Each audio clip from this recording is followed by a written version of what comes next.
2020 में एक ऐसा समय था जब अरविंद अरोरा भारत के टॉप मोटिवेशनल स्पीकर्स में से एक हुआ करते थे। हर जगह उनके इंटरव्यू लिए जा रहे थे और लाखों लोग उनका पॉजिटिव कंटेंट देखना पसंद करते थे।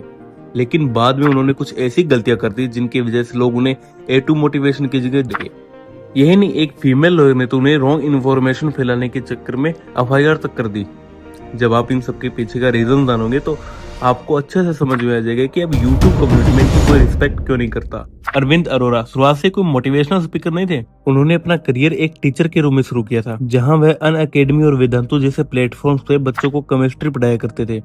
वे इसमें काफी सक्सेस हुए क्योंकि स्टूडेंट उन्हें पसंद करते थे और इसी रीजन के चलते 2017 में उन्होंने खुद का एक यूट्यूब चैनल शुरू किया ताकि वह वहां पर मोटिवेशनल कंटेंट पोस्ट कर सके। क्योंकि उनकी पहले से एक फेस वैल्यू थी तो ऑडियंस उन पर भरोसा करती है और इसी वजह से सिर्फ 3 साल में यानी 2020 तक उनके चैनल पे 15 मिलियन सब्सक्राइबर्स पूरे हो गए और वह भारत के सबसे प्रसिद्ध मोटिवेशन स्पीकर्स में से एक बन गए। यहाँ तक सब कुछ सही चला था, लेकिन फिर लोगों ने उनके कंटेंट में कुछ ऐसा नोटिस किया जिसकी वजह से उनकी पूरी प्रतिष्ठा खराब हो गई।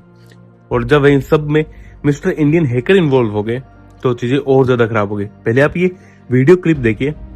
लोगों ने मूवीज में सुपर हीरो को तो प्लेन को लैंड कराते हुए और पैसेंजर्स की जान बचाते हुए देखा होगा, लेकिन रियल लाइफ में भी एक ऐसा इंसिडेंट हो गया जो किसी मूवी के स्टंट से कम नहीं था। ये बात है 2014 की, जब एक पैसेंजर प्लेन को लैंड करना था, लेकिन जैसे ही पायलट ने टायर्स को खोला तो आगे वाला टायर ढंग से खुला ही नहीं। अब अगर उसी सिचुएशन में वो लैंड करवाता तो पक्का कुछ ना कुछ बड़ा एक्सीडेंट होता, लेकिन इतने में होती है हमारे सुपर हीरो की एंट्री विद पिकअप।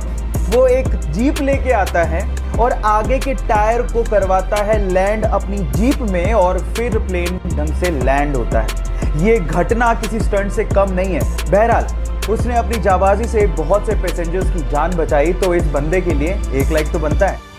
असल में ये वीडियो निसान कंपनी के एक एनिमेटेड एड का है। जब ये वीडियो वायरल हुई तो इसे मिस्टर इंडियन हैकर ने देखा और उन्होंने कमेंट किया, कांग्रेचुलेशंस, हम सब बेवकूफ बन गए। क्या भाई, कुछ भी।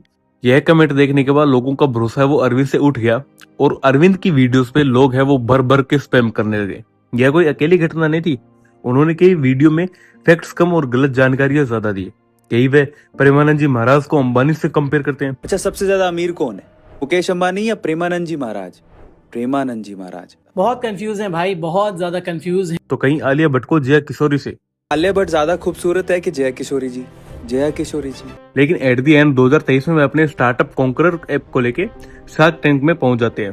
शार्क्स को उनका ऐप पसंद भी आता है, लेकिन जब फंडिंग की बात आई तो अरविंद है वो और स्मार्ट बनने लगे। अरविंद, आप स्पेसिफाई कर दीजिए। पहला ऑफर तो ये है कि आप शगुन का 1 रुपया भी देंगे तो मुझे वो मंजूर है। आप घुमाइए मत बात को।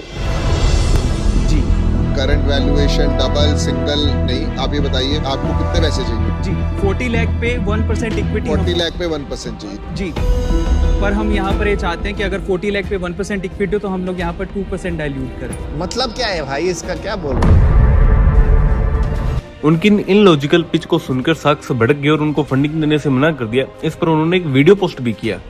टैंक सीजन 2 में कॉन्कर को फंडिंग तो नहीं मिल पाई, लेकिन इसका मतलब ये कतई नहीं है कि कॉन्कर आगे नहीं बढ़ सकता। कॉन्कर आगे बढ़ सकता है और कॉन्कर आगे बढ़ेगा, पर हमें फंडिंग नहीं, आप लोगों का प्यार।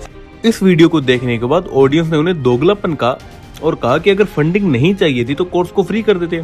और तो और उनके जो लिंक्डइन बायो के अनुसार उनका जो स्टार्टअप है वो एक यूनिकॉर्न बन चुका है, यानी 8000 करोड़ की उसकी वैल्यूएशन हो चुकी है, जो कि एक झूठ है क्योंकि उनकी असली वैल्यूएशन सिर्फ 17.5 करोड़ है और इसमें बियर बाइसेप्स भी अपना फंडिंग करते हैं। अब इस पर्टिकुलर टाइम पे जो अरविंद अरोरा उनका डाउनफॉल जोरों शोरों से शुरू था, तो इसी बीच गुरुग्राम के एक फीमेल लॉयर ने उनपे एक FIR दर्ज कर दी। क्यों? क्योंकि अरविंद ने उनकी हनीमून की क्लिप बिना उनकी सहमति के इस्तेमाल की और वीडियो में यह कहा कि दुल्हन हनीमून की रात ही भाग गई। इस वजह से उनपे मानहानि का केस भी किया गया।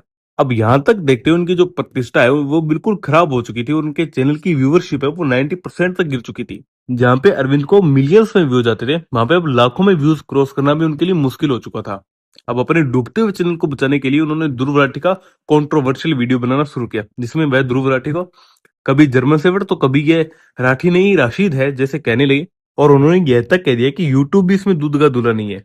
लो, भगवान श्री राम की फोटो हटा के अब उस जर्मन शेफर्ड की फोटो लगा के, यूट्यूब भी इसमें दूध का दूल्हा नहीं है।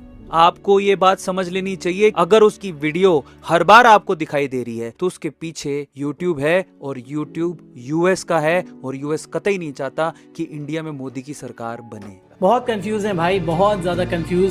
और जब ये ध्रुव राठी पे कंट्रोवर्शियल वीडियो बनाने लगे तो इनके चैनल पर फिर से मिलियंस में व्यूज आने लगे। पर जब ध्रुव राठी का टॉपिक ट्रेंड से चला गया तो फिर उनके पुराने कंटेंट पे वापस आ गए और लोगों को यकीन दिलाने के लिए वह इसे धार्मिक एंगल देकर कहते थे कि ये हिंदू वेदों में लिखा है, मैं अपनी तरफ से नहीं बोल रहा। और इसी वजह से उनके 20 मिलियन सब्सक्राइबर होने के बावजूद ज्यादातर ऑडियंस उन्हें देखना पसंद ही नहीं करती। आप अरविंद अरोरा के इस डाउनफॉल के बारे में क्या सोचते हैं, कमेंट में जरूर बताएं। मिलते हैं अगली वीडियो में। जय हिंद, जय भारत।